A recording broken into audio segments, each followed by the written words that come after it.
This video here is my trip over to Egypt, where I flew in from New York straight over to Cairo, just just showing you the places that we went here, from the top to the bottom. Many people say they go to Egypt, and yet they only go to Cairo. We went from the top of Cairo all the way down to Abu Simbel, almost right there on the border of where Sudan is. And we stopped at all these places, whether it was in Cairo, whether it was in Luxor, whether it was Kenan, whether it was Ayashwan, or down at Abu Simbel. This was a beautiful 14-day tour that was given by Ezra Kwesi and his wife. And we visited so many places. We learned so much in Egypt. I highly recommend everyone go to Egypt, because I believe that this is where civilization actually started.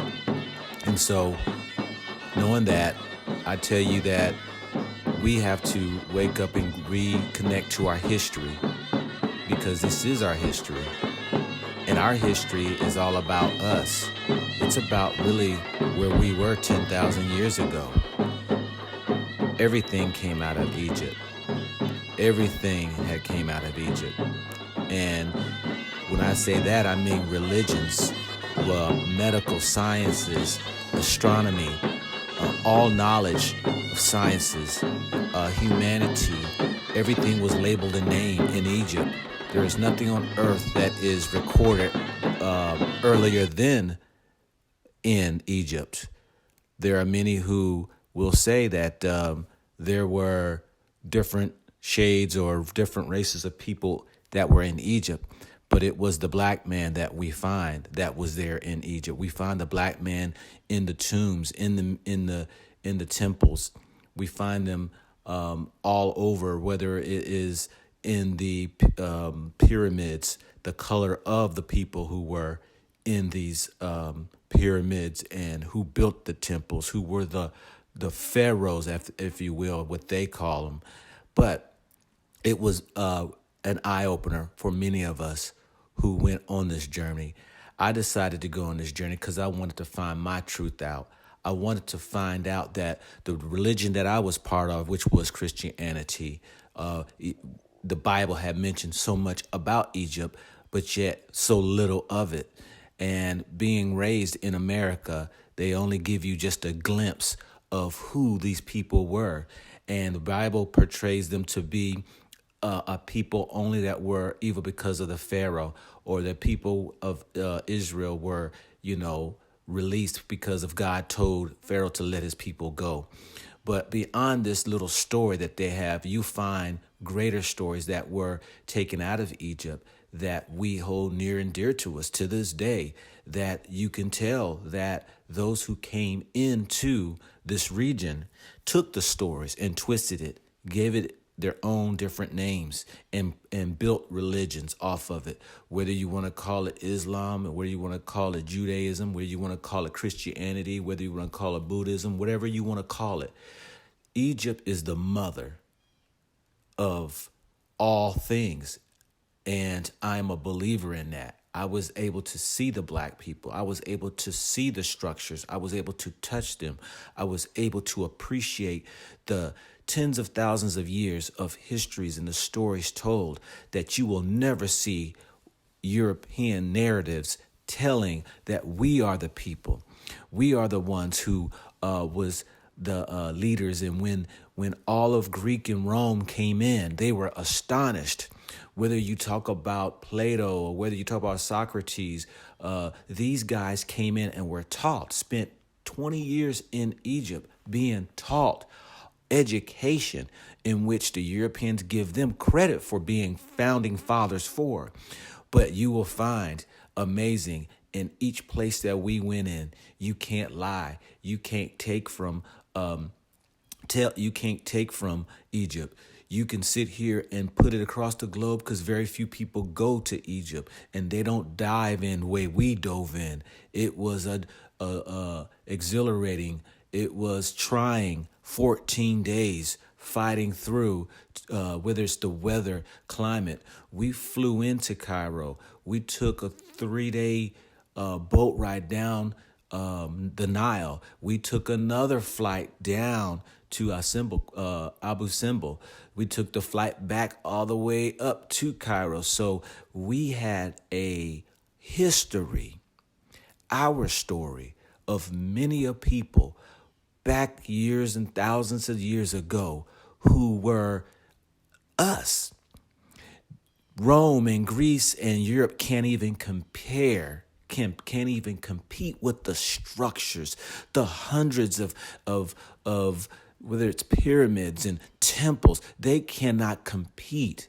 They've stole so much that's in their museums in their countries that they couldn't even take all of it. They tried to cover up the truth.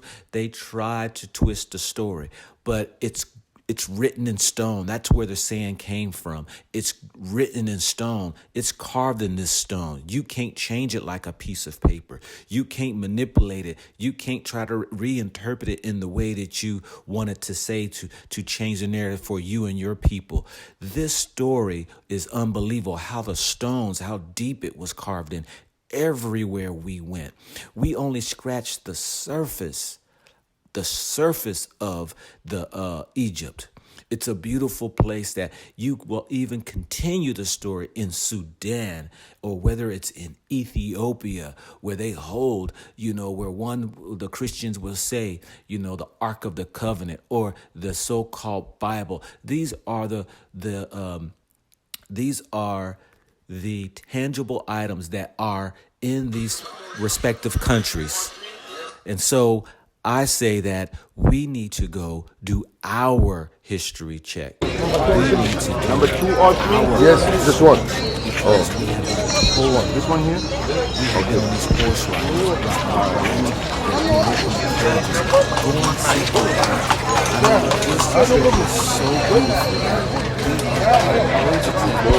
Carriage number 203.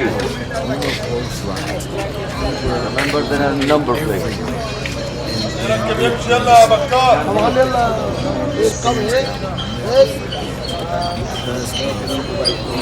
51 at the time, or 52 years old, I found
many other religious books can't contain.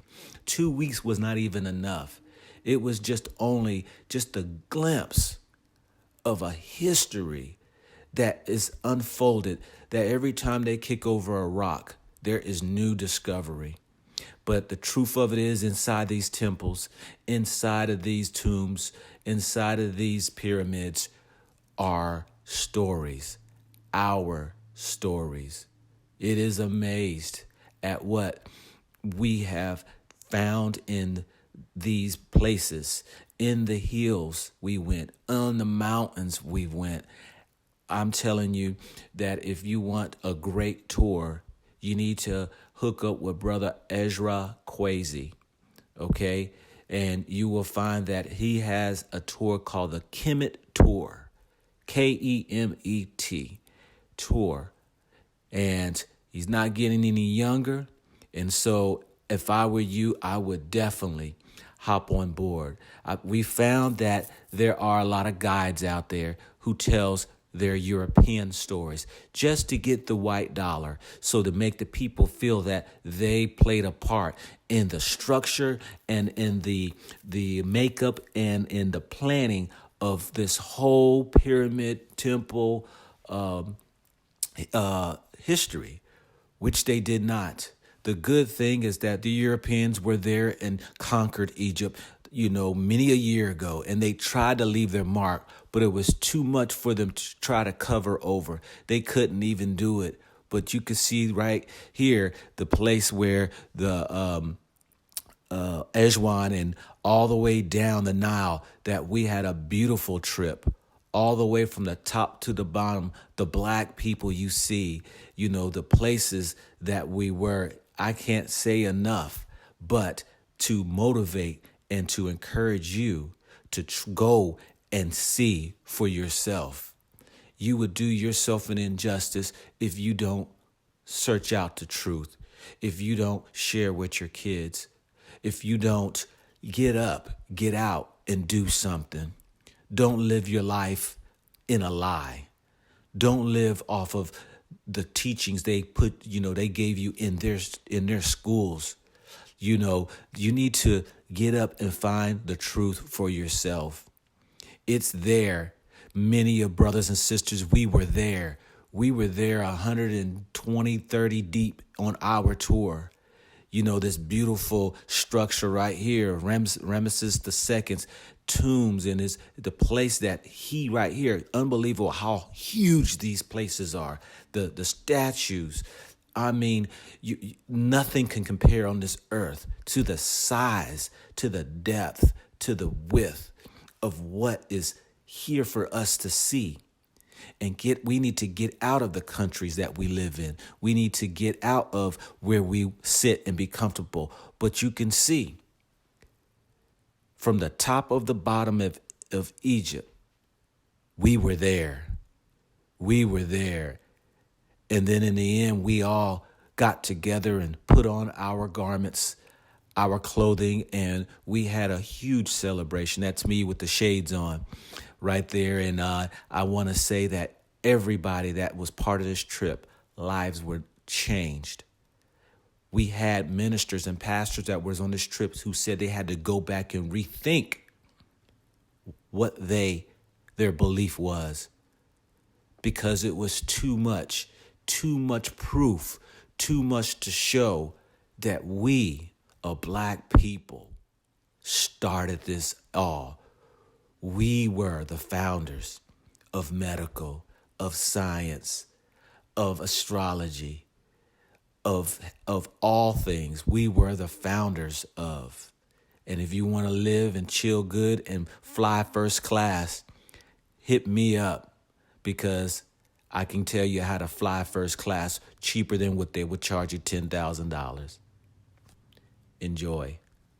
This is your man, not your boy. Go black to Africa.